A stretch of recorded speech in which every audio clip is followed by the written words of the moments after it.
Cool. Hey, everybody, we're back. Again, sort of. Welcome back to Out of Our League. I guess the show's not dead, and we're going to keep it alive. I mean, it's on life support right now, so we're just trying to keep it going. We're going to pump it full of life. I'm Gage. I'm your host today, and joining me are two guests, I think for the first time in the show's history. We're making history today. Yeah. Okay, I don't know. Okay, there we go. It's different, obvious. It's going to be different either way. Yeah. So up there in the top left, we have our good friend Ryan Colt Levy. Hey, it's like your fifth time on the channel or something.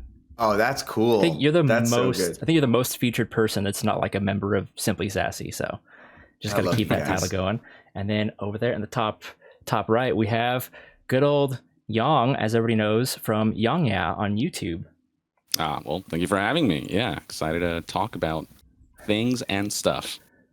Ooh, and stuff? Ooh, and stuff. You guys didn't tell. I wasn't prepared for stuff. I was prepared for things. Damn it. So one of the reasons I wanted to have both of you guys on, I'm sure people out there already know because we've talked about it on each of your shows before, but you guys are actual friends. So I figured this would be a really fun episode to have two guests on who already know each other. That way there's no weird animosity going on where it's like, oh, hi, nice to meet you. I don't like you. So have you had that experience where you've had guests on and you're like, oh, shit, this isn't going well? And you don't have to say who. You don't have to say who. I won't. Yeah. I will say we've had great experiences on like every single show we've done. But there's only been like one episode of one of our shows that the show itself went fine, but afterwards there was definitely some like, oh, I don't think they meant it that way, or I don't like the way they said that, or whatever. There was, yeah. Yeah, it was interesting for sure. Luckily, it wasn't like anything horrible, and you know, it was Greg Miller, so it's fine. No, I'm kidding, it wasn't. But no, it's been great. Everybody on the show has been awesome. So it's going to be really cool to have both of you guys on. For sure. We're going to talk about some cool stuff today. Obviously, Yang just wrapped one of his big roles in JoJo's Bizarre Adventure. And Ryan wrapped Chainsaw Man as, Denji in the English dub, which is pretty cool. And I also kind of just want to ask you guys about like 2022, just in general. I guess, we'll start with you, Yang, since this is only your second time on the show. Sure. What was 2022 like for you? It can be personal things, professional goals, whatever it was. I'm just curious how that year went for you. God, I mean, on some level, it was a bit of a blur. But on another level, some of the most exciting things happened in 2022. I mean, both Batch 2 and Batch 3 of JoJo released in 2022, which I was not expecting. Beyond that, there's some stuff that I can't talk about that I, got to learn about. And come on, we're all friends. And later, sort of in the latter half of 2023, some really interesting developments happened that I hope to talk about down the line. But it was honestly a really fulfilling year overall, really productive. I might have burned myself out a little bit with how much I worked, both on the YouTube end and the voiceover end. So for 2023, I'm trying to like dial it back and like treat myself a little, this year, and have some time for myself as well, so that I can just maintain a healthier work-life balance is sort of my resolution. But there's a lot happening in 2023 as well, and I'm excited to be able to share those tidbits and news with folks when I'm allowed to. But honestly, 2022 was a great year overall, and I made a lot of progress that I never thought I'd be able to make, honestly, when I first started this journey. And I can't wait to see what 2023 has in store. Only forwards and onwards, and reaching higher planes in this career. I'm excited, honestly. 2022 was invigorating. My boy's kicking so much ass. Come on. Oh boy, Ryan, though. It's so fun to see, because like when we first became friends, at this point, I guess it's 3 years ago. Yeah. It's so funny how like I immediately knew when like from more or less like our first or second time hanging out, because I don't remember if you immediately expressed it to me or if it was on our like second hang, how much like I guess it was probably the first time because we had a pretty long freaking walk. We got really into, first it was just talking a ton about Kojima and all of that stuff. But then we just got into how much we both had a passion for, like, and a nerding kind of energy for acting in general and theater specifically. And that we had a very similar, past, like in the sense of, like, when we were kids, we were really into theater. And I remember knowing, like, immediately, like, this dude is going to 100% succeed and soar in this industry, because I also knew that you had a phenomenal work ethic and, like, you had respect for all the things. It was like you already had the full package ready to be received. And I was just so excited when you first moved here, because I was like, oh yeah, this town's just gonna fucking accept you. It's been so fun seeing you kick ass. And what Ryan is displaying here is exactly why I knew he was going to just explode. Not only because he has the raw talent, but also because I had Pepto-Bismol and a soda, and I'm going to explode. He likes to drink Mentos with that's what it is. No, seriously, like that enthusiasm and that ability to just light up a room, and both in the booth and also outside. And it's like that is very much a valuable asset when someone is just easy to work with and they bring an energy that just invigorates the whole environment. You know what I mean? Like, that's who Ryan is. And so I immediately knew, like, this guy he gives good vibes across the board. And he was a big part of why I was so encouraged and energized to, like, have more confidence in myself. He's offered me a lot of, like, guidance, and Ryan deserves all the successes in the world. And it's genuinely when I learned you got Tenji, that was like one of the highlights of 2022, honestly. Just like, because I knew how long he's been chasing this and what a dream role it was for him. So, man, that day when you told me at the I almost broke down in tears. It was amazing, honestly. Watching that whole process of, like, you're like, I got the audition, I got the sites, but I have, like, no chance. There's so many people auditioning. I'm like, nah, dude, you got this. And then I heard his audition, actually. He, like, on the side, he kind of intimated. I totally played it for him, and I was like, this is just what I'm doing. I don't know if it's right. Like, I need someone else to at least hear this and give me an objective opinion. I remember specifically when I told you, and, like, your, like, visceral, like, full body reaction was so great.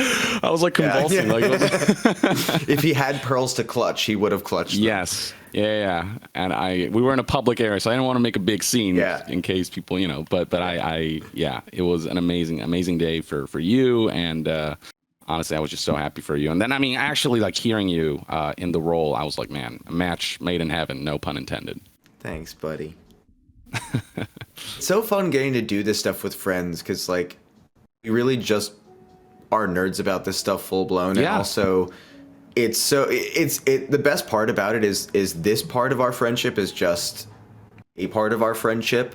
Like, way more often than not, we're eating, we're focusing on food or video games, or, like, watching a movie or something like that. Like, we might end up hanging out later tonight for Last of Us, because we got to watch episode 3. Yes. Yeah, we're definitely doing that. Oh, yeah. Have you been caught up? Yeah. I mean, so we can talk about that a little bit here. Absolutely. Holy shit, it's so good. It's really good. It's unbelievably good how good it is. Like, I was expecting, it's going to be hopefully a decent adaptation. We got pretty good casting, and you got, Neil Druckmann is working on it, and Craig Mazin's a really good writer. So there were plenty of good things about it, but it's a video game adaptation, and I don't think it's any secret that historically those are very bad. It's been difficult. I mean, everywhere. I mean, you can look at, like, the Resident Evil franchise, which, like, people like those movies, but they're not, they're not really adaptations of their games, they're their own thing. Or Assassin's Creed, I still have a soft Far spot Cry, for the first Mortal Kombat movie. Oh God, me too. It's so good. Get that sequel away from me, though. Oh my God. The first trailer is still one of the greatest trailers ever. Oh man, it's the best with that song. Yeah. I also have a soft spot for the Street Fighter movie, which is even the first more one, campy, absolutely. But, Jean-Claude Van Damme and all. I mean, Raul Julia is just perfection. Yeah. One of the greats of all time. But yeah, I was more and more excited with all the trailers they were putting out for The Last of Us, because it seemed like it was going to be faithful, but you know, that could have just been like, look, we have shots from the game, right, whatever.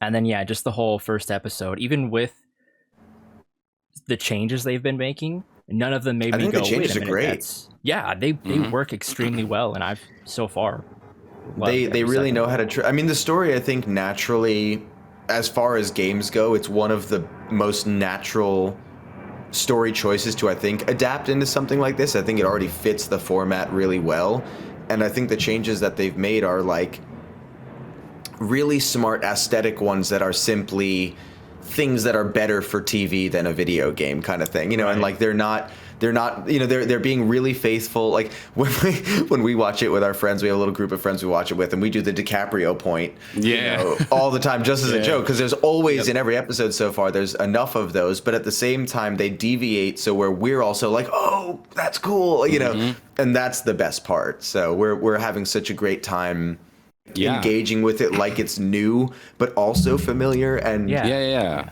it's like, made with so much love. Yeah, even like differences like the spores versus the tentacles or whatever.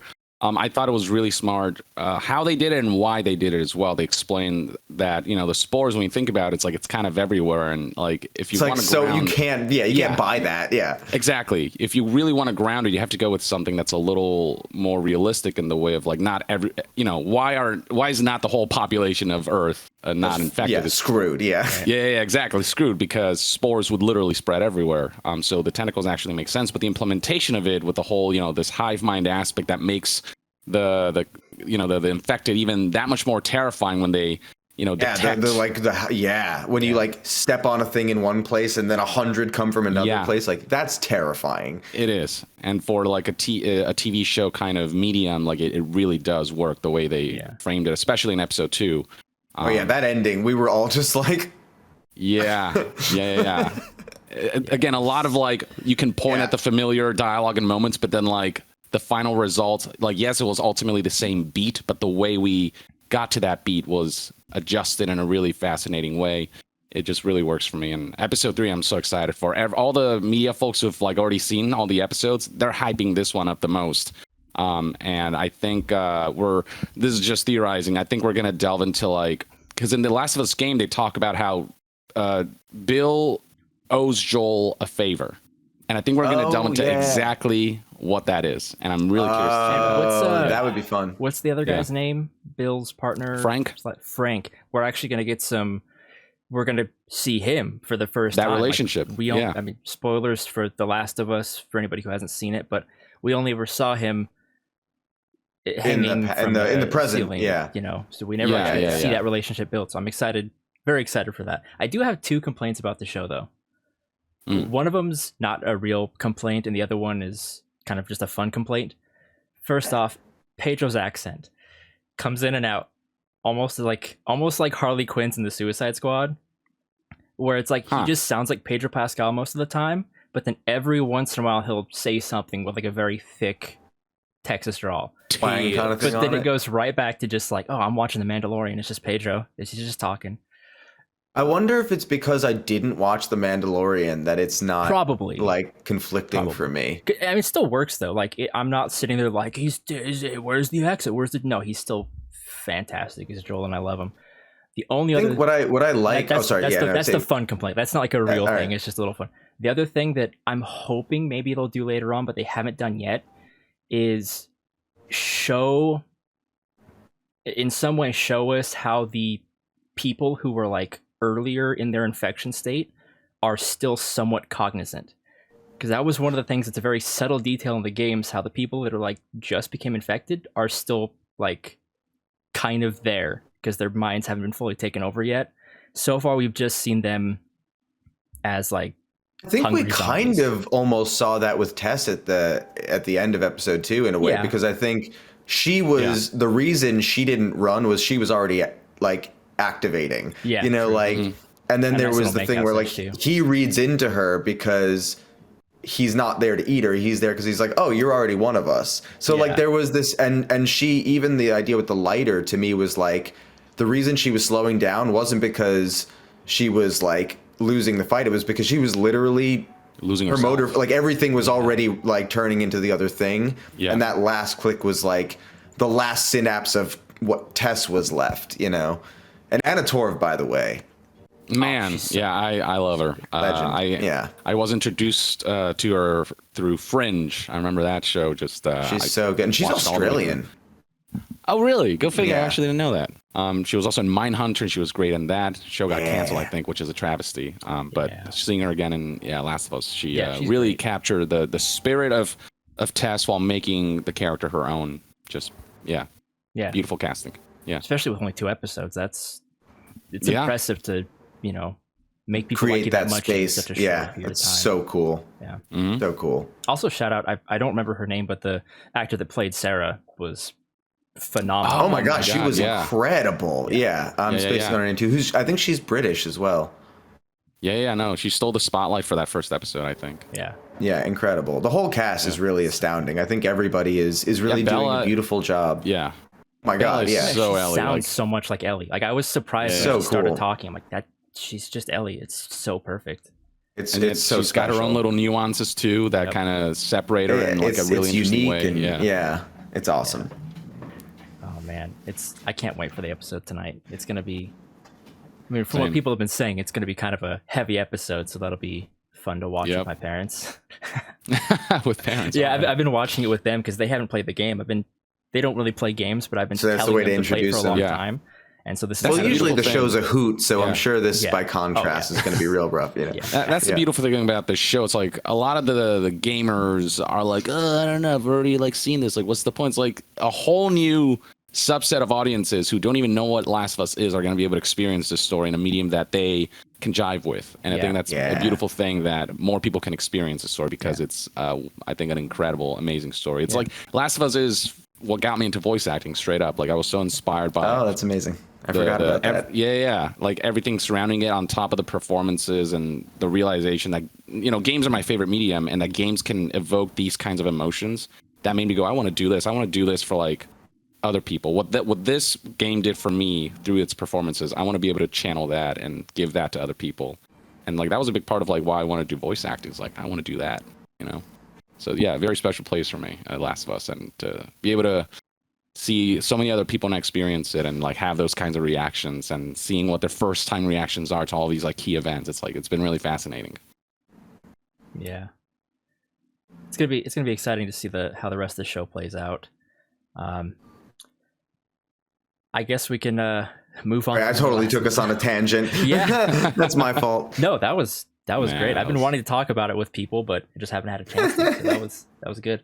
Oh, speaking of video game adaptations, like hopefully this doesn't go on another tangent, but I recently watched the Halo series on Paramount. I haven't. Yeah, I haven't seen it. Heard I many tried things. Back when it came out. I watched 2 episodes and I stopped because I didn't like it. What I will say is now that I finished it, it's not bad. It's just not Halo. Sure. So it's hard to explain because like I love the Halo lore so much, and they do a good job with some of it, with like how the Spartans were created and kind of some of that backstory.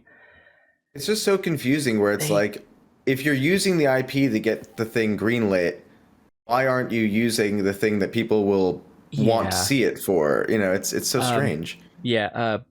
Pablo Schreiber was decent as Master Chief. I mean, it never fully gripped me where I was like, oh, I'm watching Master Chief. Because anytime he's talking, it's usually just him. And he'd put on the helmet and I'd be like, oh, right, that's who he is. I totally forgot that he's literally this character. But, like, as a side story about Spartans and, like, his team and everything, that was all really good. It was just surrounded by all this lore that was kind of ignored. The whole Halo thing, like, he touched a thing when he was a kid, so now he has visions of it, and that's how they that leads them to the Halo, and they're just kind of ignoring the plot of the games. They're just doing something different. It's very bizarre, but when it finished, I was like, I kind of want a season 2. because it was somewhat entertaining. They certainly haven't ignored Master Chief's butt cheeks. Apparently, that gets shown way too much. Master Cheeks. It only actually happened His butt once. cheeks. He's naked like all the time. You only actually see his butt or once, like an I think, episode or two. But there's plenty of times where it's like, oh, he's taking his clothes off. What are we going to see so now? funny. Yeah, it's like the polar opposite of the games. Want to see. Yeah, exactly. It's like, oh, you thought you were just going to see his face? No, we're going to show you everything. Everything. Yeah. But no, it was an interesting experience. Gotcha. Yeah. I would recommend giving it a chance, even if it's just like on the background, because there's some good stuff there. Even some of the effects kind of suck, but there are action sequences where I'm like, You're really selling it hard to me, dude. It's a fantastic. To be fair, 6 out of 10. I'm not even like a Halo game person, so it's like it's so far removed for me.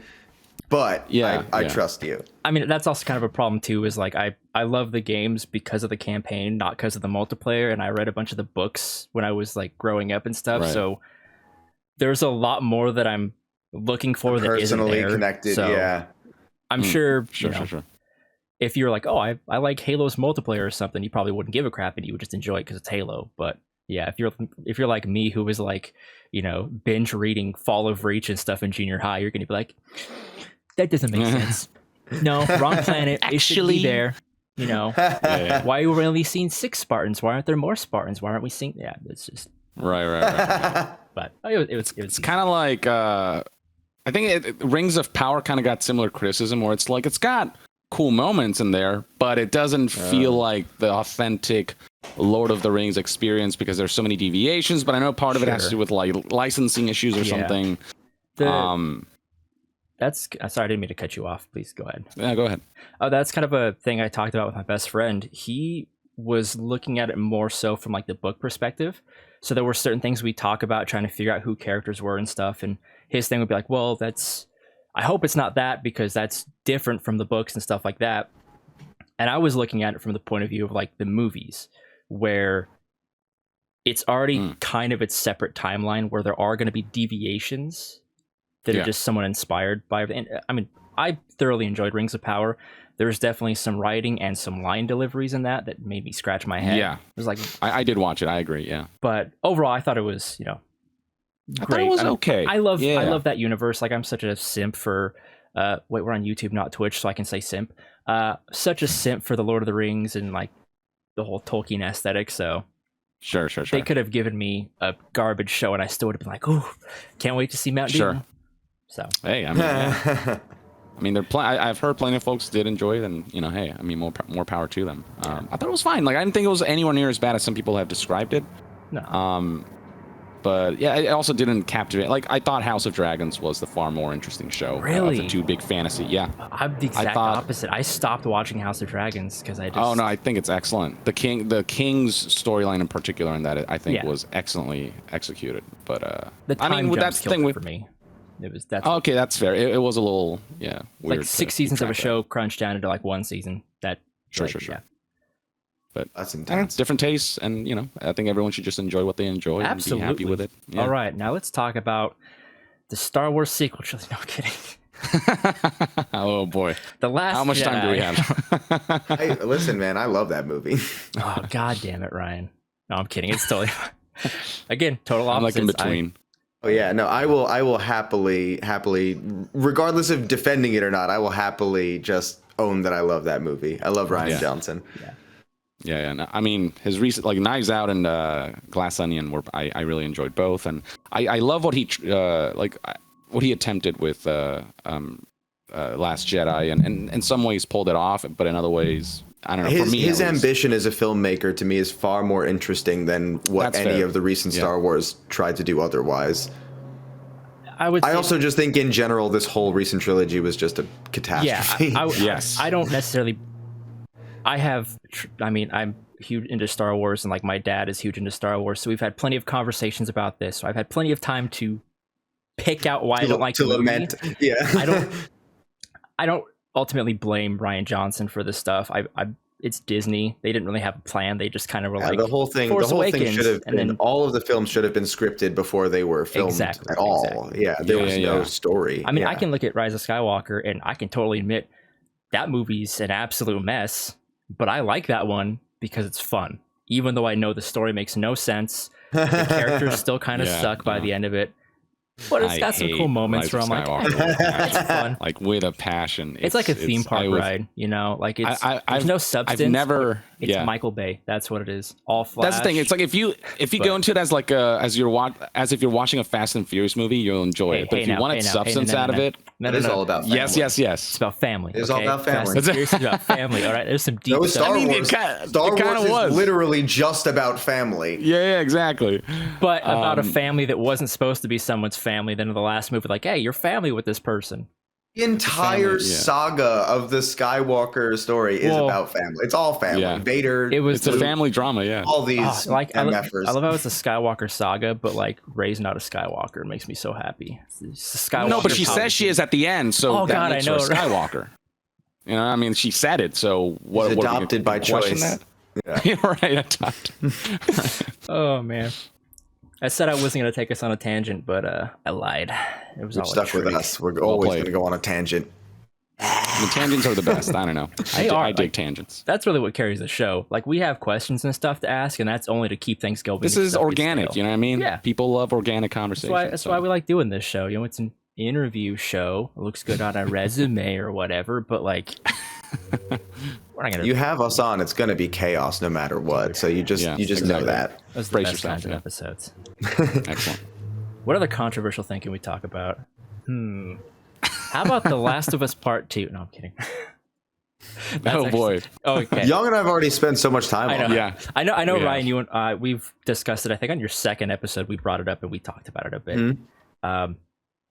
I guess before we get to your opinions align? No. What was that? What did you say? Not at all. I asked your opinions align. Now I have to know, Ryan, or I know what Ryan's point of view on it is. Young, how do you feel about The Last of Us Part 2? I didn't absolutely hate it like some people did, but there were definitely aspects of it that didn't jive with me. The narrative structure just really didn't work for me, and it didn't. We had a really interesting, last week with our buddies, we had a really interesting intellectual conversation that went for a while. It was like four of us going on specifically about not just the story, but also like the mechanics and the way that it was all like played out, and like it was a really great conversation actually. Yeah. That's what I'll say about Last of Us Part 2. Like it did stick with me, and I still like to talk about it because it did intrigue me on a certain level, and the craftsmanship is still something that I really appreciate about the game. There's so much that I do appreciate about it. It could technically be like perfected for more people in the season format of the show. Like they could really refine it, you know, and make it work smoother in a way that like the things that didn't work in the execution in certain elements, they may be able to like finesse differently or like just kind of strategize the shape of it in a way that will bring more people on board. Yeah, because like the show is not a compelling character, you know. Yeah. The show is not tied to, you know, having to be in the viewpoint of the protagonist. You know what I mean? They can kind of deviate a little bit. The season part 1 is already doing that with the show, where they are kind of showing us different facets because you're not stuck with the perspective. Smart. Yeah, the main character, so they're able to flesh things out, and so I feel like part 2, if they can leverage that, maybe they can present a better, for what for me would be a better version of. I hope so. What I think has a lot of potential. Yeah, because it personally, I mean, I understand part of the reason why I don't like it is it came out at a bad time. 2020 had some rough moments, and that game I was excited for it, and it came out like on the tail end of a pretty tough time. Yeah, and of course, you know, something happens within the first like hour and a half of the game that I was just like, cool, I don't need this right now. This game sucks. And then that's fair. Eventually got through it. And something I hope they do better with the show is definitely the pacing. Yeah. One of the things we discussed it. I discussed it with Ben and stuff like that. It feels like 2 games in one. Like it, because there's all those flashbacks. I think I saw an interview with Craig Mazin where he said the next part is going to take 2 seasons. I hope so, because I literally saw I forgot to mention, I saw it the other day where he was like, part 2 is going to be 2 seasons of material. I think that would work better. because which I think is actually very smart. And part 2 is literally twice as long as the first game. Yeah. So. Yeah. Like, trust me, I know. I'm trying to go through it again just to get the platinum trophy, and I'm just like, oh my god, can this game end already? Jeez. No, I think they will. I think How they many will coins absolutely does Abby need to add to her restructure. collection, bro? I mean, holy shit. I think they'll absolutely restructure story points because they're going to have to introduce certain characters earlier and keep certain characters a little bit longer for the show to, like, I think, work in the flow that it will need to, and I think it'll be better for it. Yeah, I'm fingers crossed. Another thing that indeed it's been a while since I've seen these parts, so I could be totally misremembering it, but there's during one of the flashback sequences when I think you're playing as Abby, you can like go into your dad's office and read like his medical journal and stuff. Like there's stuff on his desk. Yeah. And there's like notes in there that say they've tried this before and it's never worked. And that was one thing that kind of hurt the story for me, because the whole thing in the first game, the reason I love it so much is because Joel's like a bad guy, but a good guy. Like, we're on board for everything he does to save Ellie, but he's dooming humanity to do it, technically, which I felt made him a really compelling character, because it's like, he's doing this horrible thing, yet somehow we're all on board with it because we're doing it for Ellie. And in The Last of Us Part 2, you find those medical records and stuff, and it kind of it brought that down a little bit. It didn't ruin it, but it was just like, I feel like it didn't matter as much. It didn't carry as much weight after that. What's fascinating about Last of Us is that bad guy, good guy, that these terms are very like, what does that even mean anymore? Right. You know what I mean? In this world. We just justify Joel because we are him in that game. We're just justify. It's the same thing as like in any video game. Like you play Grand Theft Auto, you're going to justify all of your actions because you're absolutely. Absolutely. But in part, it's like I think Camaro. But in part, I think about the people I love most, and if I was put in that scenario, what would I do? And it's like I genuinely don't know. Part of me wants to believe like maybe saving the world is more important, but even that comes with there's so many complicated layers. Yeah, complications and politics that are involved with just creating a vaccine and the power vacuums that'll be involved there. But even just from a moral perspective, it's like, could I do that? What like just letting go of somebody I love with no ability to like talk to them one last time, have a moment with them, and just let these guys, these who are known as terrorists in this world, but also have a certain cause. But I don't know who they are. They're just kind of strangers to me. Would I allow myself to let them, just trust that they'll make this vaccine, that it'll all work out, you know what I mean? And sacrifice there's so many ifs the person I love most, you know what I mean? Yeah. Yeah. And so it's the ambiguity of all of that is what makes Last of Us so fascinating, because there's no right answer. It's just it's also it's the sort of hopelessness and also desperate need for an answer or a cure or something. So I think regardless of I think if you put yourself in that reality, it doesn't matter how many times it didn't work. The next time there's something that's like, maybe it'll work this time, you're still going to try it because, if that's been your mission and you're like, everything is gone and further deteriorating and there's still a chance, you're always going to bet on the chance, Right. Yeah. And, these are the complications of ultimately when you break it all down, it's all about love. I mean, even Last of Us Part 2, which is about hate, I think, isn't the opposite of love. It's a byproduct of love. Exactly. It's an ugly transformation of love. You must have loved something to hate when that. There's also a ton of self-hate in Part 2. 100%. Yeah. On both sides. It's really interesting. Ellie, I think, on some level, can't forgive herself for essentially emotionally torturing Joel because of what she found out about what he did and stuff like that. And on the day they were finally supposed to reciprocate and spend some time watching a movie together for the first time in however long, that's the day that Joel gets taken away. Yeah. And it's and I think part of it's her guilt of why didn't I forgive him sooner? Why didn't I spend more time with him? You know what I mean? Why did I do this to him and to myself? And it's like that hatred is put on Abby in a lot of ways, where she's her self-hatred is channeled through Abby, so she feels the need to chase after her, to absolve some of that guilt, or I don't know. It's just all fucked up. You know what I mean? Yeah. And it's a byproduct of love. Man, you're starting to change my mind, and I don't like it. Those are the elements that I do love about Part 2, but I think there's so much. I could structure, spend hours talking about this game. Same. That's the thing. That's what I love about the duology of Last of Us games. It's at the end of the day, there's so many fascinating conversations you can have about it, and you can't say that about many video games. Yeah, it's true. And actually, like, you know, real stuff too, because you can debate stuff like, oh, is this game a good game or not? But yeah, The Last of Us definitely has a lot more of that philosophical side of it. You're not just debating like, oh, I like it because you shoot things and it plays well. There's yeah.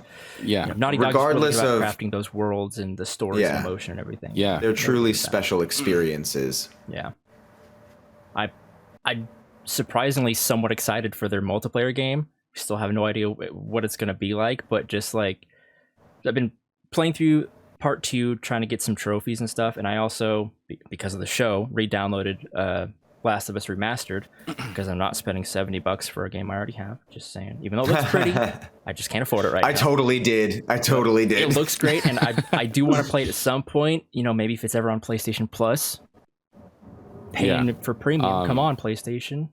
I played some multiplayer in the first game, and I was like, damn, this is.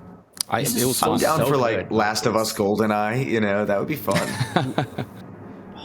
It would be cool if it's the kind of thing where it's like one of you gets to be a clicker or a bloater, you know, or something like that, and you can like, you know, that would be really neat. Yeah. I hope it's cool. I'm gonna get you. You know, I just want to be in that world and like kind of just in a survival kind of a way, not like, oh, you have to go here and do this thing and save. Because you'll also have to craft and still all do that stuff. But just that's fun. Here's your clan that you're in with your friends, or you know, the random people you joined in with, and everybody has to contribute resources or something to like keep things going. Might be the first one that I actually play, because I don't play those types of games, so we'll see. Yeah. You ever gotten to that Fallout 76? Huh? I literally I don't play. Young knows this. I don't play first person games. Yeah. You can play it in third person. Huh?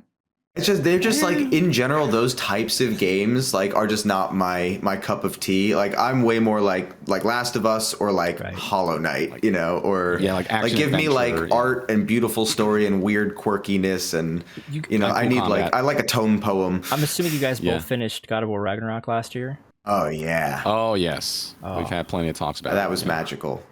What a game. Masterpiece, honestly. Yeah. Not my game of the year. I got to give that to Callisto Protocol. I'm kidding, of course. I'm still trying to beat it. I don't hate it. I think it's a good same game. For me. It's a good game. It's pretty. I think so too. The gameplay is decent to good. Fun. Yeah. A little long and repetitive, but hey, it's cool. I like the Dead Space remake is significantly. It's fascinating because everyone thought the opposit was how this was all going to play. Callisto Protocol 9 10s, you know, and then Dead Space remake 7s, but no, they freaking nailed it. EA, you know, I've criticized them a lot, but the developers there are very talented, and EA Motive, to their credit, absolutely freaking nailed it with Dead Space remake. It's one of the best remakes ever made, I think. Straight up. I'm gonna start it tonight. I'm psyched. Yeah, no, it's good. It's really good. Waiting for the spooky lights to come on, you know. Yes, excellent. Yes, embrace the atmosphere and go all out. Amazon didn't ship my game in time, so I'm getting it tomorrow instead. But classic. Oh well. Give me enough time to play some other stuff. But yeah, I'm excited. I'm excited for that one. For sure. Man. Well, okay, let's kind of jump back to a question real quick. We can absolutely go an hour later. Tangents, but let's I do want to bring up JoJo's Bizarre Adventure and Chainsaw Man. So we'll go over to you, Ryan, first. You just wrapped. Well, you technically, I think, wrapped Chainsaw Man a while back, but the season itself. No, I just wrapped it. I wrapped it a week before the last episode aired. Yeah, we were doing it like episode to week. Like, yeah. Nice. So we finished it just a couple weeks ago. It's very fresh. Still a fresh wound. So how was that? I know you talked about last time you were on the show. You had already booked it. I don't know if you'd started working on it yet. So I'm just curious, like how was that overall experience of actually being able to go in and work on that show and see what happens? As a giant helicopter apparently is trying to Metal Gear Solid me out of my FBI, open up! Yeah. So yeah, how was Chainsaw Man? 9D. Extraordinary. Like, still continuously blowing my mind. Still hasn't, even though we finished it, it hasn't processed that it's been real. Like, the whole experience from, I mean, it feels like a fever dream how especially in the last year, because 2022 was the beginning of my convention experiences, mostly because of Rhodey. And Yang actually came with me to my first That's right, proper convention. Yeah. And it was really interesting because, you know, Chainsaw Man as a manga series was already out, and there were plenty of people already starting to like show up in cosplays. And as the year kind of progressed, I was just at these conventions, just as a fan, psyched to see all the artwork and people in these amazing outfits, and just the hype for it was so visceral, and I was so excited. And when it happened, it was just such a like unbelievable, it felt like lightning struck in a way that I just really didn't think would, you know, ever come true. And when we finished it, like the last session, you know, like we finished the last line, it was one of those things where it just felt like there was going to be more to record. We had a whole other day set. And Mike was like, yeah, you know, it's the last line for the season. And we talked for a moment to kind of like, you know, just lament and, you know, give each other a love. But like, I was immediately emotional in the booth, in a way that like, I mean, I'm an emotional dude anyway, but I didn't expect to like really get like, you know, weepy, with my headphones still on. You know, I wasn't ready to like say goodbye. And I know that there's still more story to tell if we actually get the next season greenlit, but it's just been the coolest thing. And now going to conventions and meeting people who are experiencing the show. And I had a crazy thing. I don't remember, Young, I think I told you this. Mm-hmm. About like 6 or 8 months ago, I was at a convention in Miami, and it was like a smaller convention, and I hadn't booked Denji yet, so it was like, you know, Rhodey and a few other characters people maybe knew, but for the most part it was pretty quiet, and like some people would come up and get stuff or say hi or whatever, but it was very chill. And there was this one girl who did this amazing Denji cosplay, and she had this really dope Chainsaw Man helmet, and she came up to me and she was like a fan of Rhodey and stuff, so we talked about whatever, and I was geeking out over her Chainsaw Man gear, and she was like, do you want to take a picture? And I was like, of course, yeah. And I like read the helmet, and cut to, I was just at a convention in Miami recently, and she was there in the same cosplay and came up to my table, and she's like, did you know? And I'm like, no. And, you know, we're geeking out together, and then we like took the same picture. You know, it was so surreal. So the whole thing's been incredible. That's awesome. Yeah, it's been really cool to see that, because we met, what, you. 2 years ago, 2.5 years ago now? Yeah, it was like late 2020, I think. Yeah. And at that point, you were still pretty fresh in your career, weren't you? You'd done a few things. I only started doing this in 2019. Yeah. Final Fantasy VII. You did some voices there and stuff. It's like, oh, okay, this guy's really cool. I really hope we see him, you know, do more. And then it was like, boom, you get Rhodey, and it's like, oh, holy crap, he's in My Hero Academia. That's huge. And then of course Chainsaw Man. It was like, it's really cool to see. I know, obviously we don't necessarily interact a whole lot on Twitter. I'm not. No, but you guys have always been so kind and so genuine and so supportive. Like, you guys have always been really, really just good people to me, and I truly appreciate it. Yeah, it was awesome to see every time you post stuff about that, and same with you, Yang, especially, you know, having been able to know you for the past couple months, seeing you guys post stuff like that, it's like that's cool. It's always cool seeing. It's crazy. It's like people you like, but then we have a goal now, though, that like we've been in things together, but we haven't been in a thing together where we like really get to engage as characters. Yeah. So our goal, one way or another, is now to like have an ongoing interaction in a show. Yes. So we're working on it. Or anything really. Yeah. That would be cool. It's gonna happen. Cool. It will. It'll be glorious when it happens. But I mean, I just, you know, when I heard Ryan perform in that audition for the first time, it was just like I heard a different. I didn't hear Ryan, and I really just picture the character in my head. And Ryan just has such an incredible understanding of Denji as a character, because a lot of people just see the surface of like, oh, he wants boobs, but it's like there's so much more to him than that, and like the meaning behind that, there is meaning behind that too. And it's like, I think Ryan's fundamental just fandom of Chainsaw Man, and then his understanding of the character, you know, that oozed through his performance, where he just understood the character, and so the performance really came alive. And so I was like really confident he had a really good chance at nailing this role. And the fact that he got it, and then like actually watching the episodes as they came out and like hearing the nuances that he added to the character, just like it's genuinely like inspiring, and like couldn't be prouder, honestly. It's so awesome that this is where you are now, man. So seriously, what's it streaming on? It's on Funimation? No, Crunchyroll. Yeah, it's currently the sub is also on Hulu. I believe the dub will be releasing there at some point. I don't know. Okay. Because basically the full dub is out now on Crunchyroll, and I'm assuming there's a licensing like time period in which it will then also release as a dub on Hulu. But for now, it's all over there. Nice. Yeah. Admittedly, I haven't seen much of it because I don't have. That's exciting for me. I don't like use Crunchyroll and stuff like that. 'Cause I'm not really a big anime fan. It's just not really something I've been super into.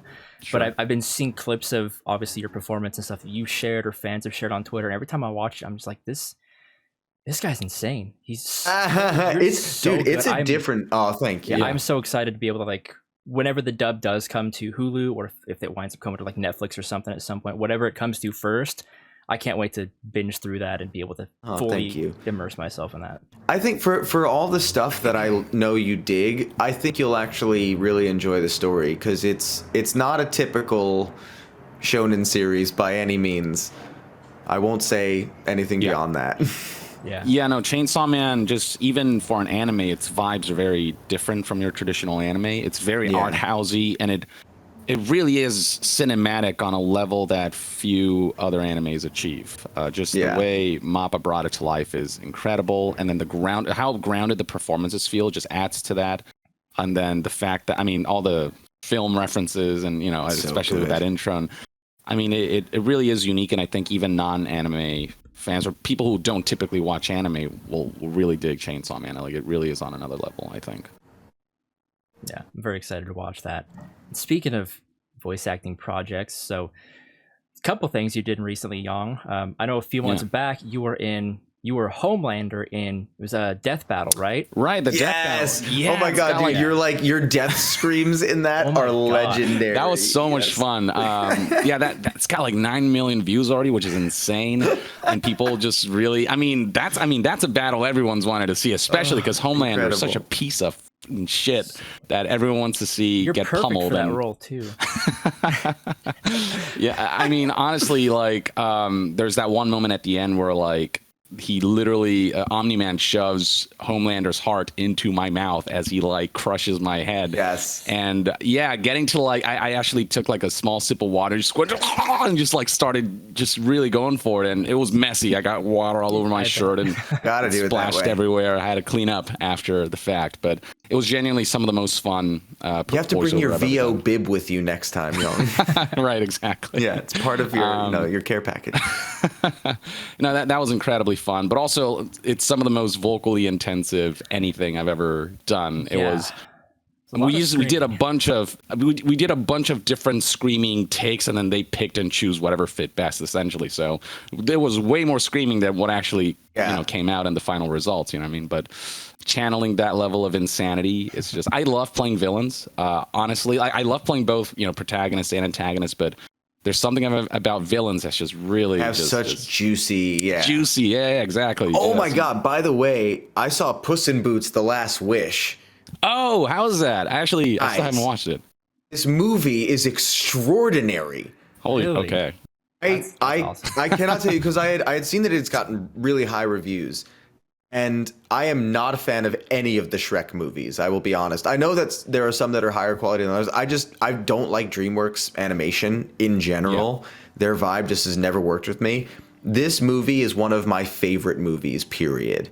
It is just like literally while we're watching it, I'm like, it's like God of War 2018. Like they've taken a character that's like, it's the sequel. Yeah.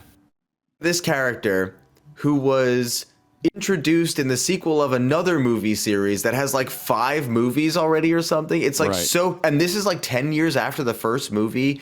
Nothing about this like should exist, and the movie just stands on its own as this immaculate thing. I still had Young, you're coming over. We're gonna watch this. Yeah, let's do it. It is So good. I'm like, it's like the animation is like Spider-Verse. They mess with the frame rates. Like, the story is incredible. The performances are top notch. The way that they play with the idea of the villains in the film, it is out of control. The whole time I was just sitting there being like, what is happening? Okay, when Ryan gives that kind of praise to a movie, like, I know for a fact that I'll love it. It was astounding. I sat there the whole time just like, what the hell? So when you say it's like God of War, it's like kind of like how Kratos was a bit of a one-dimensional, like he's just angry all the time kind of guy, and then like 2018 really fleshed him out, and then like I think that you could literally watch this movie without watching any of the other movies and just understand everything. Like, it's just all you need to know is here. Okay. So compelling and interesting and funny, and I mean Antonio Banderas is, of course, just perfect. Yeah. Of course. Perfect. Okay. Oh, yeah. There you go. That's good to hear. I saw the first one back when it came out in theaters and really liked it, but I haven't watched any things since. You will just be blown away. Yeah, you will be blown away. All right, I'll keep an eye out for that one then. Try to watch it soon. Oh yeah. All right. Speaking of animation, I do want to piggyback off of that and get to JoJo, because I know Yang, you just finished portraying you said it was a dream role. Am I correct in remembering? Yeah. It's a dream role that I never. It's one of those things where like it's not like Kira, for example, Kira Buckland, who plays Jolene. She's had her eyes set on Jolene for years. I didn't necessarily have my eyes set on Poochie because I never thought I'd be in a position where I ever get to audition for him or even get that kind of role. Because I was just starting out, really. Like, I was still kind of pretty new to the whole scene. But when I got the part, it's a dream role that I didn't realize that it was possible to even attain. You know what I mean? And so to be able to play a JoJo main villain as someone who's already been a JoJo fan, I was 100% in on it, and I still pinch myself that I got to play a role like that. It's insane. Is he back there? Yeah, he's my boy's right there. Oh, there he is. He is. Yeah, next to BB. They're vibing. The green baby, if you will. Yes.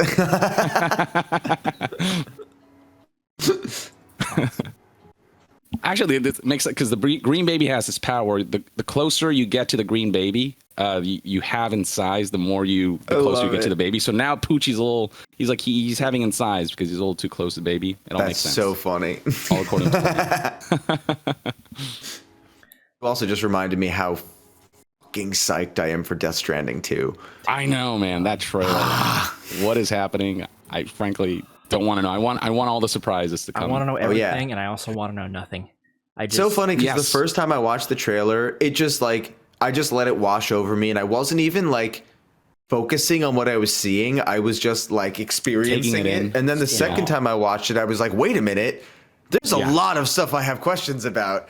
Mm-hmm. And I'm so excited that I have all these questions. I'm ready for Kojima to spend a year teasing us with weird stuff randomly. Oh, he will. I can't wait. Honestly, to me, in a weird way, it's part of playing a Kojima game is experiencing his release process. Yeah, that's part of the game, What I like to say is the game doesn't start when the game launches. It starts when it's announced. You know what I mean? Yes, exactly. It's exactly it. Yeah. Yeah, I remember when they announced. I feel like he's sitting in a dark room somewhere and you just see his glasses. Yeah, exactly. And there's a button that just says execute, and he just hits it. It's everything finally Big red starts. Button. Yeah. I remember he mentioned that when after Death Stranding was announced, people were asking about it, and he was like, "Oh, the game's already begun." And everybody was like, what the hell is he talking about? And of course, the game comes out. We know turns out it's about communication. It's about connection. Boom. Yeah. He did it. Yeah. Freaking genius. That game is so complicated and so simple at the same time, and it's fucking brilliant. It really is. That, for something so basic, at least in the first couple hours, you are kind of just walking. Well, for something that essentially asks rudimentary tasks of you. Yeah. It is incredibly profound in its layers of what that reveals to you as a person. In the way that it's executed, it's done in such a way where you feel it's like you feel engaged in a way that I wasn't expecting. Because like, okay, Yeah. you're taking packages and stuff, but you're scanning the environment. It's like, okay, can I go that way? Can I go that way? Which is more dangerous? Oh, I have to keep my balance. Okay, there's bad guys. There's BTs.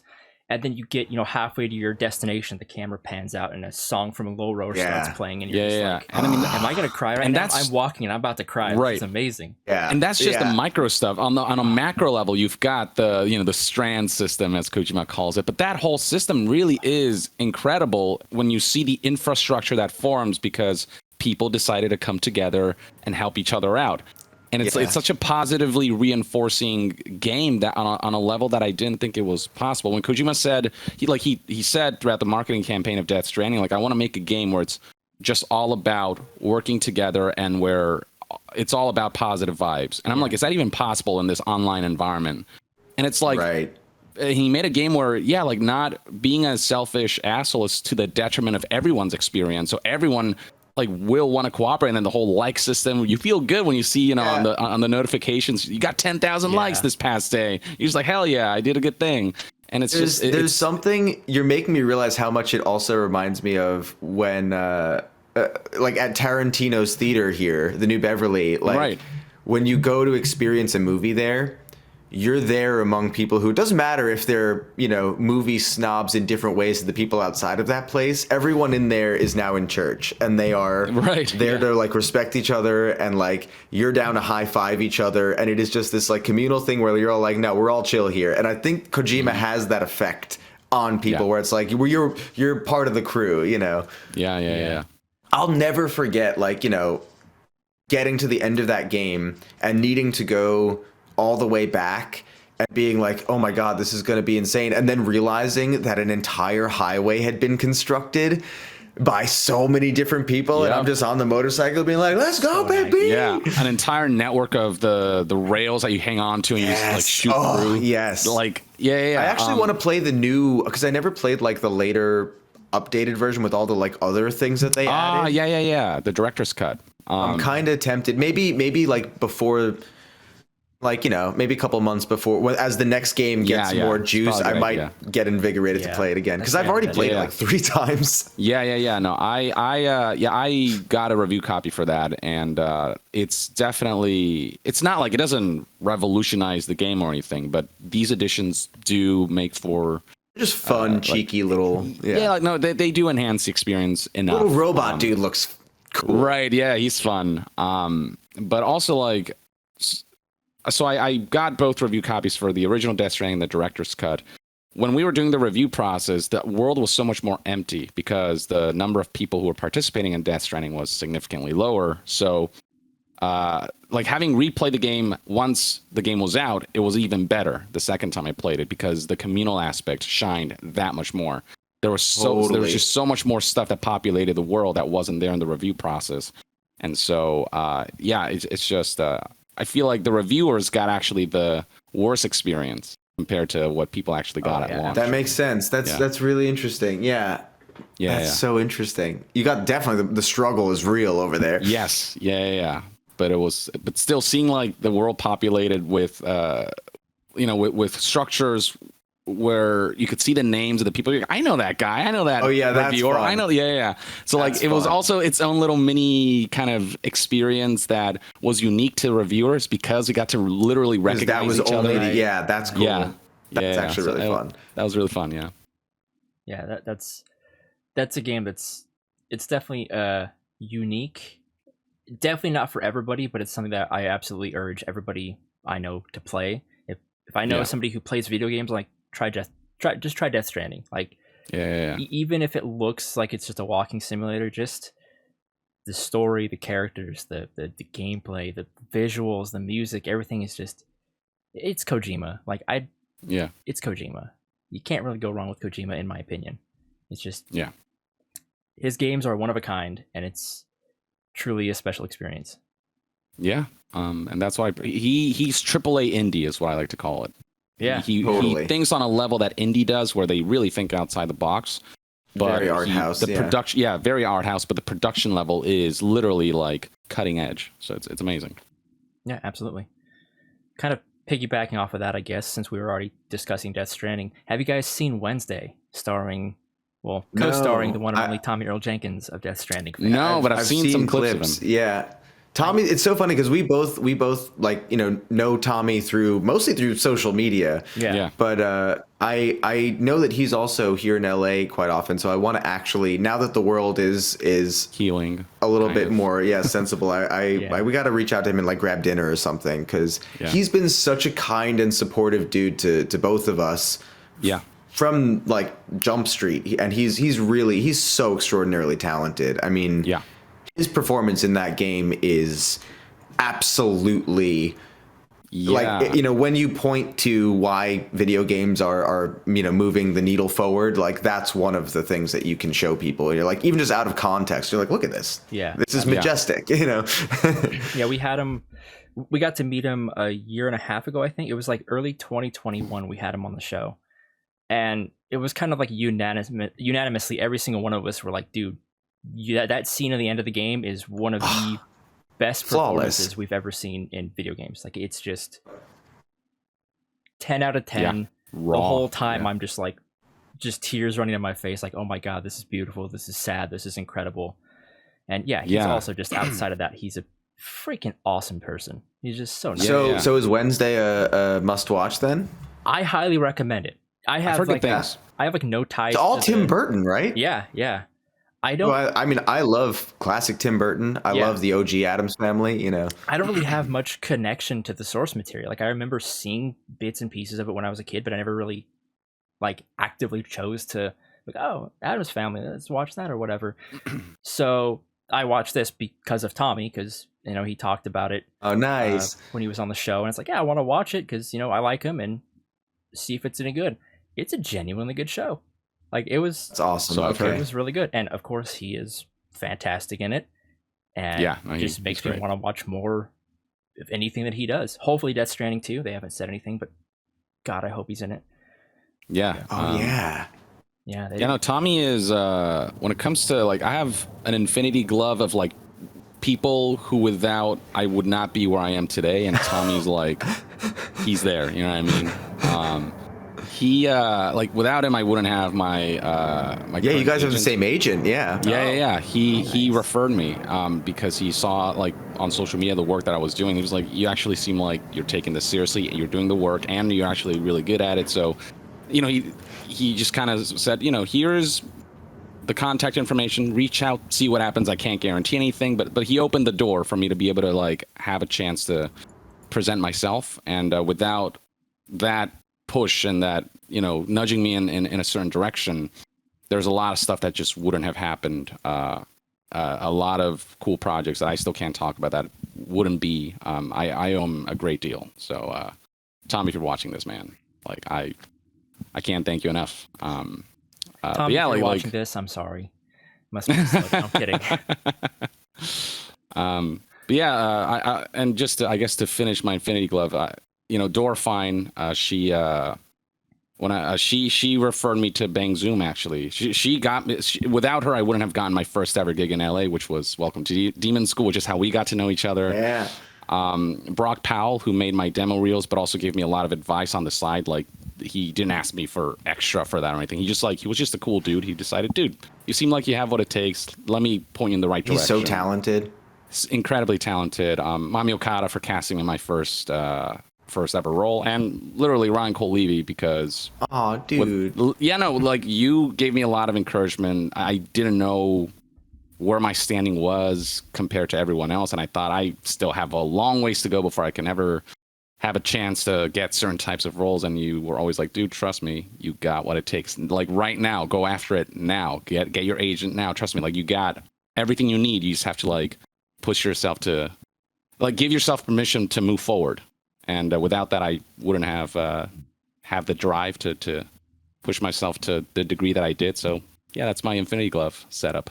Oh, buddy, I'm honored to be there. That means a lot. Hell yeah. I mean, everything you've like given me in terms of encouragement and friendship, like, that's meant the world. Wouldn't be here without you. Straight up. Oh, dude, back at you. I'm sure I'll see you later tonight. So we'll absolutely. This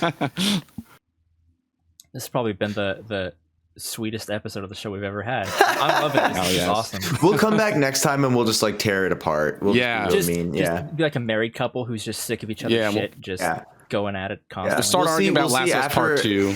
Yeah, exactly. I was like, once that starts up, we'll really get into it. Yeah.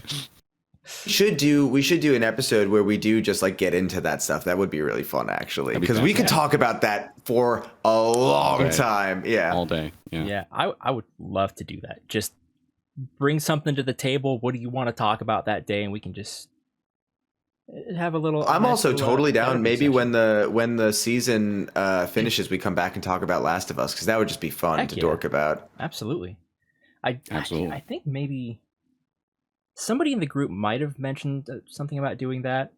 So you're like, we're too busy. We have some guy named Pedro Pascal on, I think. That would be great. But no, we should absolutely do that. That would be fantastic. I'm sure everybody out there would love to watch all of us just, presumably just gush over the show. They can critique all of our opinions. Yeah.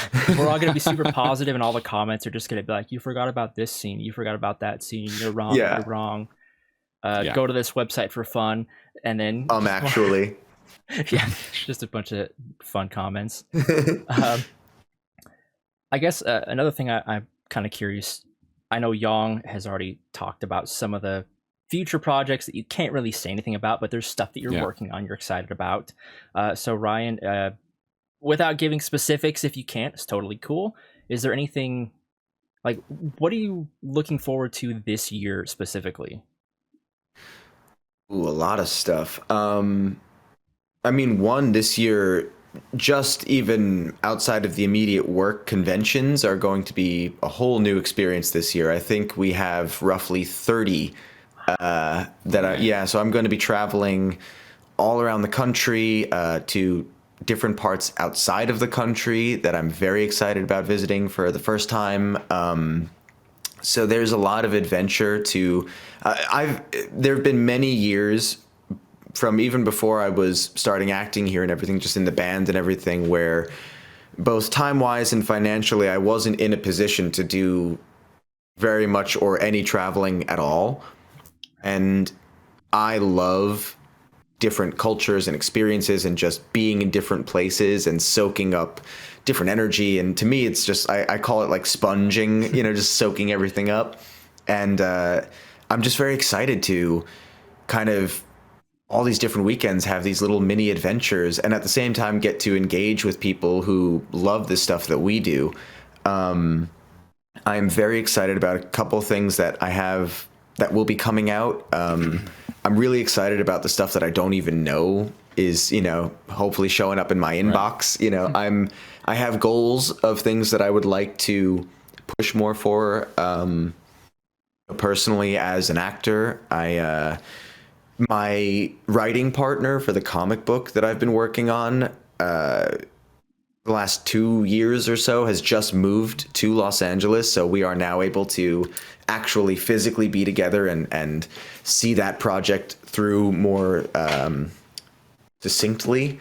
So there's a lot. This year is going to be a full plate of, I'm kind of, in a weird way, it's like I'm taking an even bigger bite of the sandwich than before, because I think I'm seeing how much opportunity have presented now, and thanks to Denji, thanks to a lot of different things, and I'm just excited to explore and kind of just be on this grand adventure. It's cool, and see my friends just kick ass too. Like, it's so fun. We have many friends that we get together with that are also doing what we do or doing different things that are just so exciting to see come to fruition, and see other people finding their passions and their truths and their own successes. And it's just a really good time right now for us creatively. And the world may still be in total craziness, but it's nice to be able to find a center there.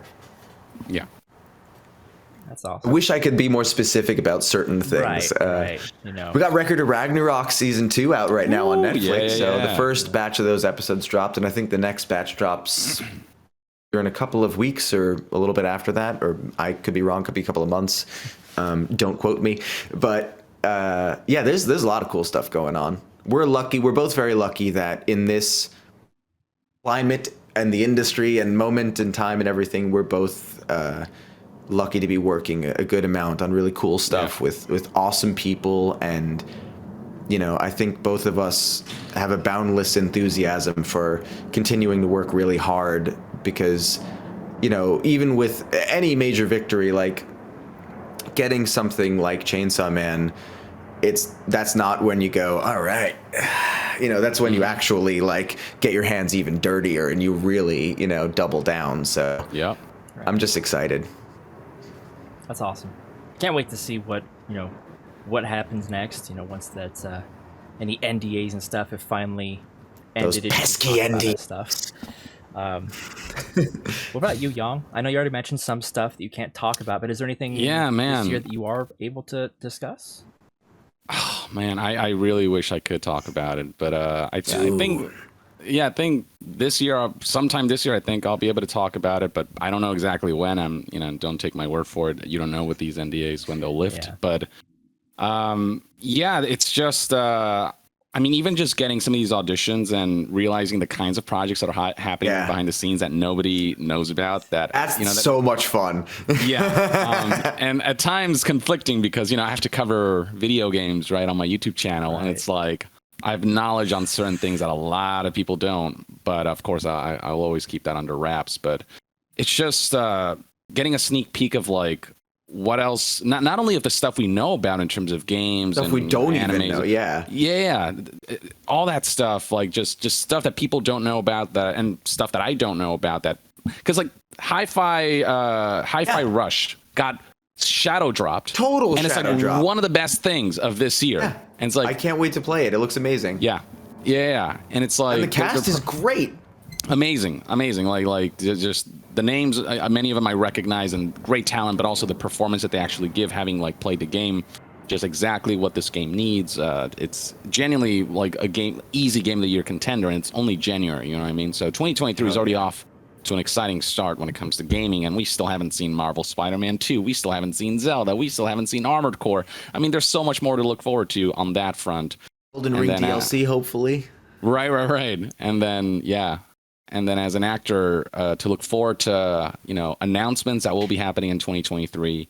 And, also a little nervous, because, I understand the value that people place on some of these characters. And so I really do want to do them justice where I can. And so, there's a bit of that pressure. First convention. That's right. I did do my first convention, which was Anime Impulse, funny enough. Back in January, like I think the weekend of the 13th or something. And that was also a really cool experience because with voiceover, so much of it is done in like a booth, you know what I mean? And you're kind of isolated and you're not really speaking to an audience until the work gets out there. And then you get to like see the reception and whatever. But beyond that, like having that direct communication with people face to face, like, you realize how much they love the work and the characters and the sharing of that love for this thing that we're both enamored with, and being able to geek out about it and realizing the impact that you're having. That's what makes it worth it. You know what I mean? For me, that's really where the meat's at. It's not like money is a necessity, you know what I mean? But the craft and Yang itself, always says, show me the meat. that information is privileged. But seriously, like getting to meet people in person has been, and seeing the enthusiasm for the characters and seeing just how happy it makes them to experience these characters and what they get out of these characters and these stories and the impact that all that has. That's what makes this work worth it more than anything else. And so I hope to honestly do more conventions in 2023. I'm like easing into it. I'm not planning to go, ham with it per se, but I do want to meet more people and say hi and thank them and sharing the love of these characters that we're all in love with. So that's been eye-opening, really. Awesome. Yeah. Cool.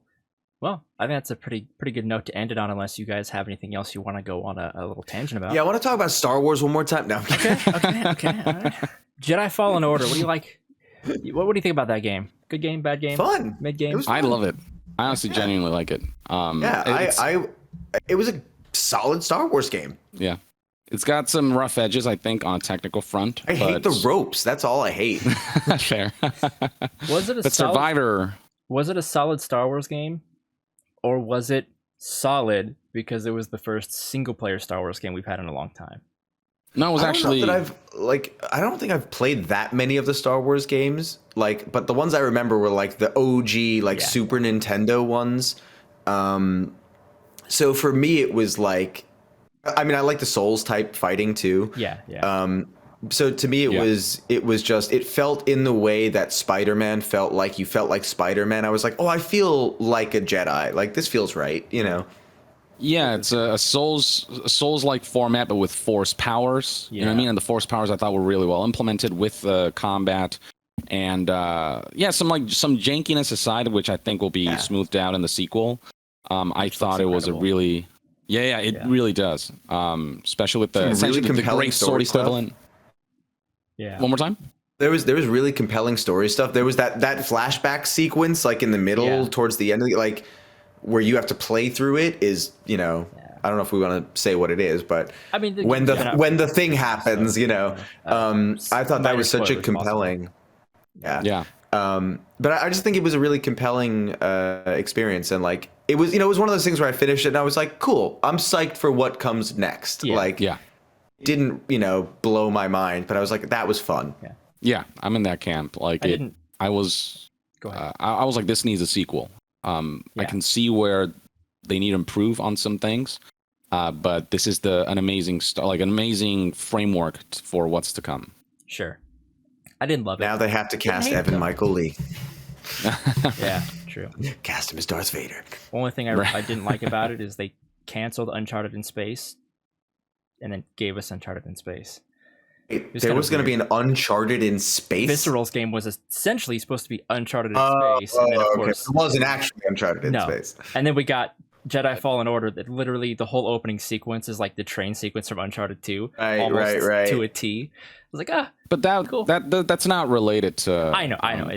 That's Respawn. Visceral, they're the guys who made the original Dead Space. They were shut down.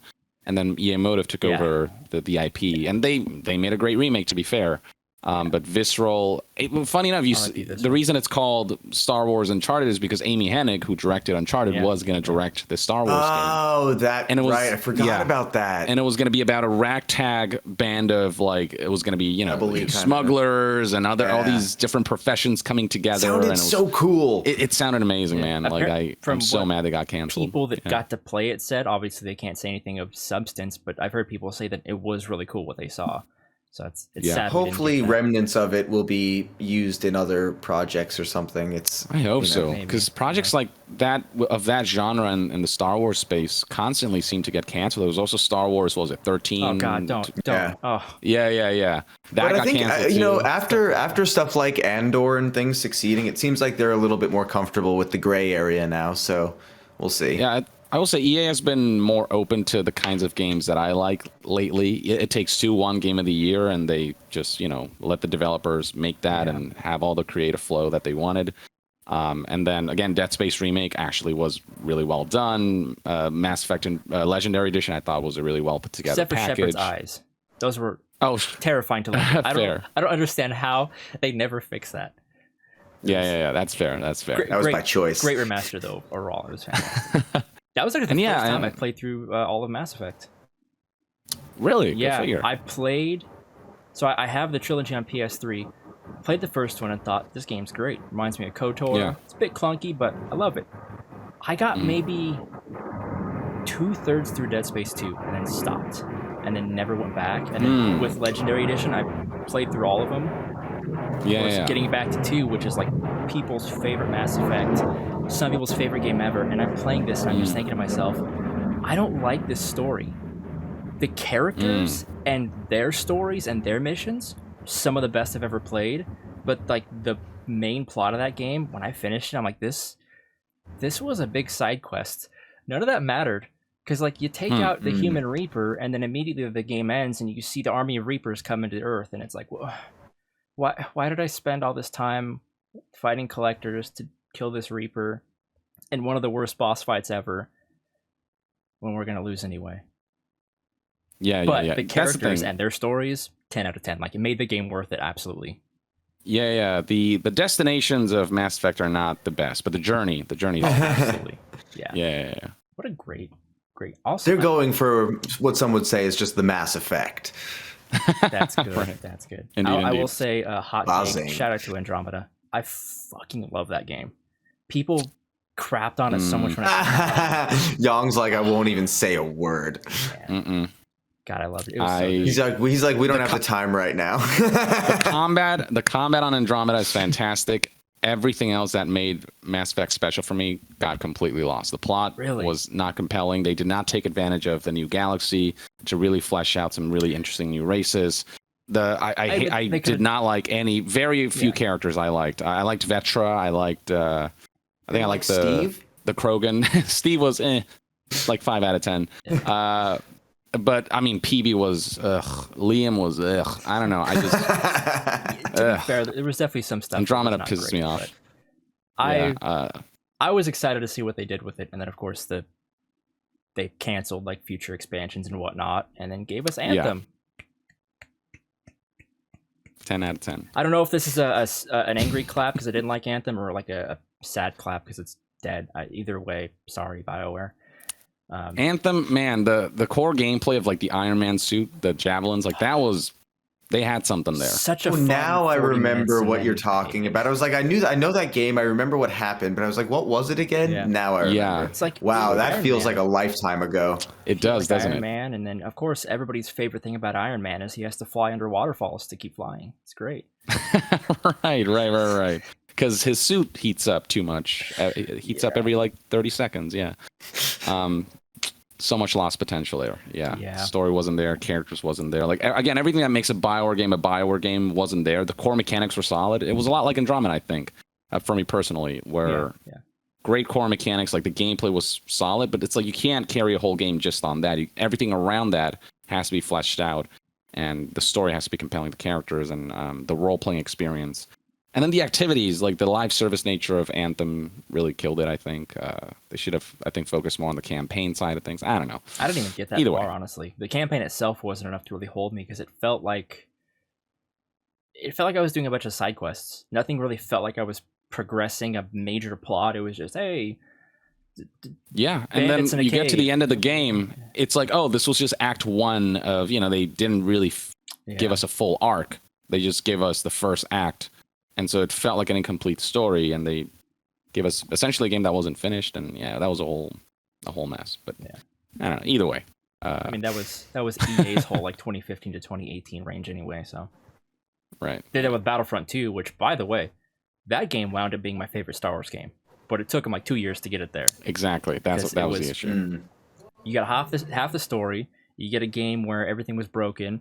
You had to like. Darth Vader was behind a loot box where, like, if you wanted, you either had to pay for him or you had to play for like thousands of hours to hopefully unlock Darth Vader or some. What don't you want to feel that sense of pride and accomplishment? Yeah. I don't know. But to be fair, they wound up scrapping all the loot box. Like there was no. Yes, they did. No, they did fix it. I remember that they were like, "Whoops!" Adding stuff to yep. Literally, Star Wars Battlefront 2 was what brought the issue of loot boxes to the foreground, to the foreground, to like literally mainstream the breaking media. Point, literally like CNN covered this shit. You know what I mean? Like, that was. I remember when that happened. It was so bananas. Yeah, it was so egregious. Like it, and then nothing changed. Yeah, they've been regressing on loot boxes, but mobile games still heavily utilized. Gotcha. And you must have some crazy loopholes that are just like they're just riding into the ground. Yeah. I personally, I don't really mind the whole loot box thing. I don't mind loot box or any sort of microtransaction if it doesn't impact gameplay. Hey, I can buy a couple it's purely and get cosmetic and by choice. I don't give a crap. Whatever, I'll do that. But yeah, when they're blocking characters, weapons, anything that's going to have a hard impact on gameplay, that's when it gets kind of crappy, because at that point, you could spend $100 and not get what you want. That dude spent $2 and got it. It's for me, the rule of thumb is like, if you want to lock stuff on loot boxes, make it still earnable within reason through gameplay. Sure. If people want to accelerate that process, fine. Because for me, like cosmetics, and you can ask different people to give you different answers, but to me, like games are visual mediums, and a lot of the enjoyment I get out of games is like I love customizing my character and their appearance.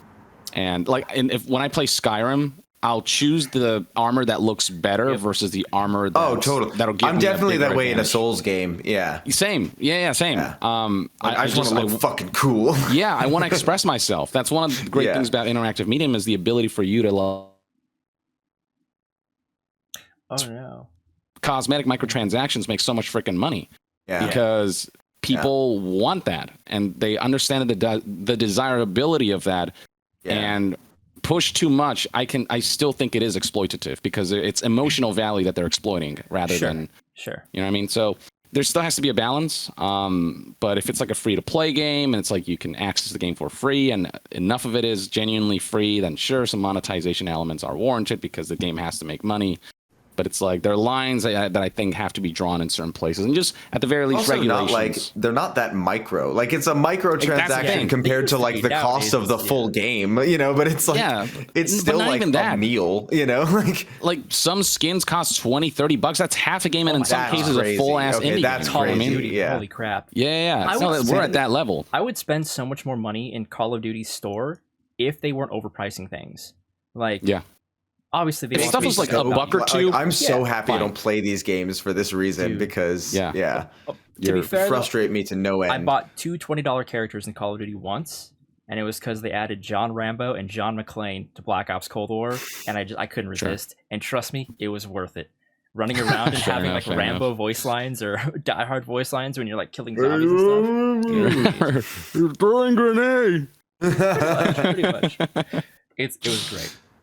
Never again, though. But, it was so expensive just for that. Mainly, like, at the very least, regulate that shit and add certain limitations by law so that, because casinos have more regulations than these loot box games are literally are rated for kids. You know what I mean? Which is ridiculous. Yeah, that's so like just regulate it. When Assassin's Creed Mirage got the temporary adults only rating because of the gambling supposedly loot boxes and something, I'm like, good.